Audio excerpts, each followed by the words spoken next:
95.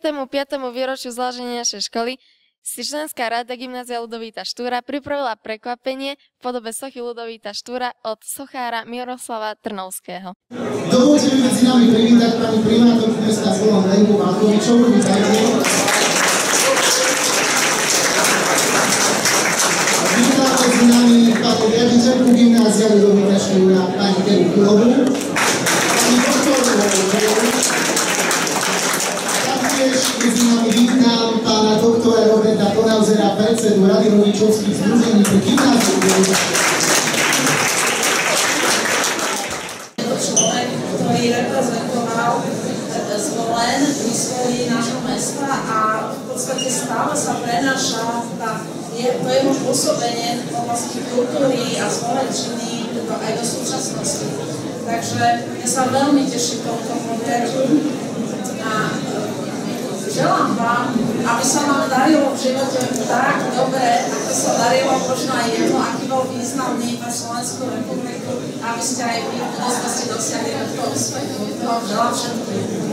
Pred týždňom sme prebrali cenu Briliant za študentskú televíziu a teraz toto, to je proste čerešnička na dorte, za ktorú ďakujem našej študentskej rady a budú tu zapísaní na veky, pokým naša škola bude stáť. V slovenských národných novinách, ale človek nevychováva sa preto, aby len žil, ale hlavne preto, aby niečo vykonal, aby sa užitočným stal. A toto by mala byť výzva pre vás a vlastne taký odkaz Ľudovíta Štúra, aby ste boli aktívni, tvoriví, zmenili, čo sa zmeniť dá a trošku pretvorili tento svet.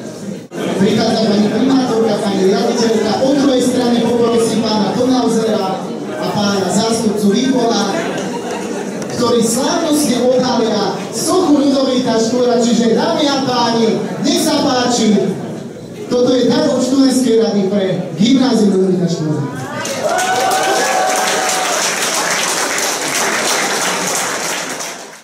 Ja vám veľmi pekne ďakujem. No, toto bola taká malá perla osa 95. výročia študentskej rady, čiže dúfam, že aj vy si učíte našu školu tým, že do nej budete chodiť radosťou. Ja vám veľmi pekne ďakujem a dovidenia pri ďalšom projekte študentskej rady.